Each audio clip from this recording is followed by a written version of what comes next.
I was working as a scaffolder in 2020 for a construction company in Australia. I'm no longer employed by this company. This is my perspective. One day, we were tasked to build up a scaffolding system for a private school. The private school was going to be renovated. On a Friday afternoon, I was walking under a fully built scaffold system hanging from the roof. Other people were working there before my team started extending the scaffold system along the roof. I had 2 tons of metric collapsing on me. I was struck to the ground. The injuries were painful enough I couldn't drive home. The first person to come rescue me and lift the scaffold system off me was Mark. Mark is the owner of the scaffold company. He was also the supervisor of my team that day. I was on the ground having tears in my eyes because of the pain. "You want an ice pack, mate?" Internally, I was like, "You want an ice pack? What kind of a manager witnesses a scaffolding structure big enough and weighs more than 2 tons fall down on an employee, then says, 'Want an ice pack?'" What hurt me the most is that Mark did not stop work or do an incident report or report the accident to the site supervisor of the school project. That hurt like a bullet. I just sat in the lunchroom in pain. He didn't even call an ambulance for me. After the shift ended, it was around 5:30 p.m., I saw Mark out the window speaking to the site supervisor. I went outside to meet them. I listened to their conversation, and Mark didn't even mention the incident that took place, so I decided to speak up myself. "Hey, I had an incident a few hours ago." The site supervisor then said, "Do you know what to do if an incident happens?" What? Nothing in shock. I just walk off, grab my tools, and head off to my car. I was waiting there for a family member to pick me up. Along the walk, Mark decided to catch up to me. "Listen, mate, you can't say that type of stuff in front of the site supervisor. You have to keep it diplomatic." Okay, no worries. I was still shocked at the audacity and got really mad, but I was still in a lot of pain, and I couldn't have a confrontation with my manager at the end of Friday's shift, so I just tried to end it here for now. I then went to my car and waited for my ride. We then went to the hospital and applied for worker compensation. I told my manager, "I'm unable to work because of my injuries as I had fractured my right shoulder, right foot, and had bruises on the right leg." His reply was, "I want to see you in the office 3 days from now, no problem. Have you completed the incident report?" "No, what for? You're not dead." That was it for me. I was done trying to be nice. He wouldn't do the incident report. Fine, I'll do it myself. I reported this incident to WorkSafe Australia. If you don't know WorkSafe Australia, they are the government body that protects the little people, not the corporate. They are basically the FBI for little workers in Australia. They can shut down any business with the snap of a finger. On the day I went into the office, I was yelled at for not coming into work. Well, at least until I showed my injuries and x-rays to the manager. He was also shocked when I gave him a resignation letter, effective immediately. He threw it across the room. Legal documents thrown across the room. I should note that there are cameras at the school where they capture the incident and cameras inside the boss office streaming live to people above him. So the report to WorkSafe went. There are cameras everywhere at the private school buildings. There is my proof of evidence. It captures the moment when the scaffold system collapsed on me. 1 week later after the incident, Mark, who owns the business franchise, refused to pay for my medical bill, but he ended up doing it anyway because of WorkSafe Australia. Conclusion. 1. The private school construction site was shut down for 3 months. Investigation commences. 2. The site supervisor and manager at the school has been sacked. The builder company lost the contract, costing them $600K. 3. Mark lost the contract with the school project, $2.4 million. He was assigned to another school if the private school was finished renovating, so he lost that as well. 4. Mark lost mining construction contracts with BHP Billiton and Rio Tinto. As you know, these are giant mining companies in Australia. And more mining companies in Western Australia outcasted Mark's franchise business, $3 million. I got injured, but I didn't even have to take Mark to legal court. WorkSafe Australia did everything for me. One person got injured, and it cost those companies millions of dollars. They asked for it, though. I'm still healing from the fractures. Mark's franchise went out of business 1 month ago, called for bankruptcy. His business was a multi-million-dollar franchise in Australia. Report all incidents before the worker reports it himself. I'm thankfully starting to walk again now. I do a lot of fly-in, fly-out travel for my job. Usually I am so busy with work while on site, or I am stationed somewhere with food options I don't want to waste my calories on, and I don't eat anything the whole day or just buy a coffee. Our employee expenses policy at work is $30 a day, which is mostly fine. But there are some high cost of living cities, and sometimes my meals go above that policy because there are not many options, especially if I want to eat healthy, which is important when you are constantly on the road. Plus, so many airports have completely shut down their food courts and haven't reopened them yet, so there's hardly any options but fast food.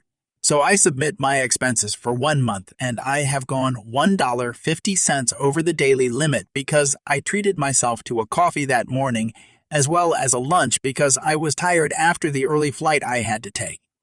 The company had recently changed their policy, and now a different set of people are approving expenses. The previous people didn't mind going over by a few bucks because it balances out with trips where I didn't eat anything, but this new group are absolute sticklers and rejected the expense, citing I was over the daily limit. I tried to argue I had 10 other visits that month in which I didn't eat a single thing, but they still weren't budging. It really left a sour taste in my mouth.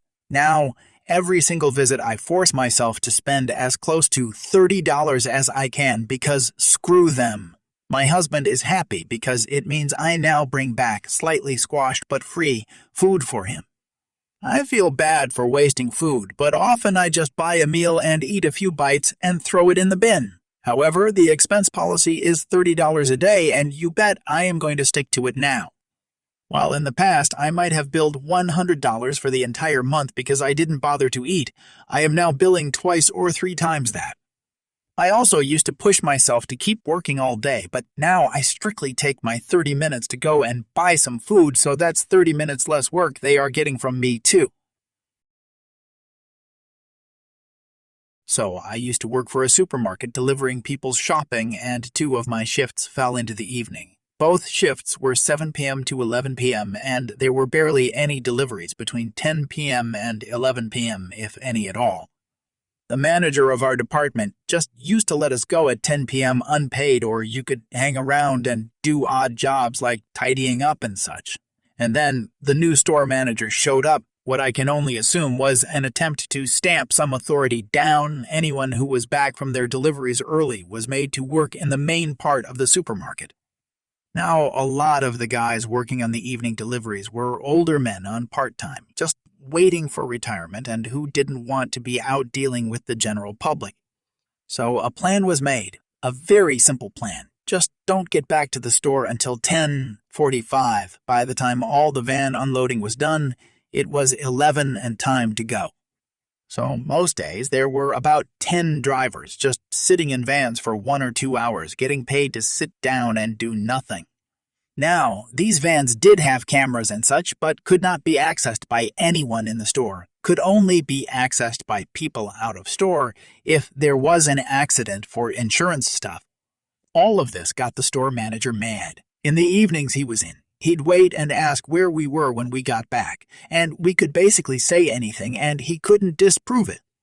One of my favorite encounters went like this.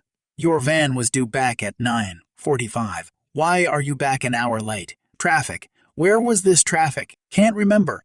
You expect me to believe you got stuck in traffic for an hour at 9 p.m. at night? Nope. I then walked off. This nonsense went on for about 3 months before he caved and we went back to the old system. Our department manager eventually told us this was because the cost of our department went up by £2,000 a month in wages after we stopped going home early, and his boss wondered why. I work in the wholesale distribution of building materials. I don't sell to the public. I only sell to established accounts. This is both a blessing and a curse. On one hand, most of my customers are great people. We get along very well, occasionally even meet up outside of work with some I've known for 15 plus years. There is a minority that can be annoying. Some only use me as a last resort, Which is okay, I understand I'm not everyone's first call, but they treat me like dirt because they are usually frustrated they can't get said part from their preferred channels. Most of the time, they have tried 3, 5 other sources, and if they don't have X item, chances are slim I'll have pallets of it lying around anyway. One such character that only uses me as a last resort is Mike. Mike is routinely in a bad mood because he's been told sorry we don't have that at least a few times before calling me. He often gets frustrated when I don't have whatever uncommon part he needs as soon as possible sitting on the shelf waiting for him. One day Mike calls and this is how it goes. Hello, Snake here. How can I help? Snake, I need to get 4 replacement trim pieces for this part. The contractor ordered it in the wrong finish. The contractor ordered it in the standard finish. This guy needs it in an obscure finish, of course, and I needed 4 of them yesterday. Please tell me you have them on the shelf. While I'm looking up the availability, he starts going on about how this is one of the most expensive projects he's worked on, and they have buckets of money. Blah, blah, blah. At this point, I miraculously find the part in stock in my company and I tell him it's probably a good thing they have buckets of money because this part is going to cost you, especially if you need 4 of them tomorrow. I do have these available, but they will have to ship from the other side of the country. Snake, I need these parts. Please just send them over for next day air delivery. I don't care. Mike, let me at least get you a freight estimate. Shipping has gotten very expensive during the pandemic, and I don't like shipping something without you knowing a ballpark estimate. Snake, I told you, I don't care what it costs. Get the parts on the way. Okay, Mike, I'll get them shipped today, sure. Let me let you go because it's 3 p.m. and I need to get on the phone with that warehouse so they can force the order to print right away. So I placed the order just as Mike asked. These parts were 4 pieces. Ground shipping would have run 5 days and probably cost $25 each. Next day, air, $386 each. They weigh a decent amount, which makes anything going by air cost multitudes more. Shipping ended up costing almost as much as the product. I didn't hear from Mike for a few days. The product arrived as requested. He finished the job and got the contractor out of hot water. He didn't have time to wait on his bill to arrive in the mail, so he called me for the freight cost. Snake, how much was the freight for that stuff last week? Let me pull it up. Looks like it ran $15.44, plus the cost of the product at $22.30. You're kidding me, right? No, sir, overnight air shipping from across the country is very expensive. I can show you the bill from UPS if you'd like. I told the contractor it would probably run $400. Snake, I could have waited a day or two if I knew it was that much blah blah blah. I had to cut him off mid-rant. Mike, I specifically asked you if you wanted an estimate. You declined. I don't know what else you could reasonably expect me to do. He pretty much mumbled some more choice words and got off the phone. Interestingly enough, he did start calling me a bit more after that, but he makes sure to note the pricing a bit more closely.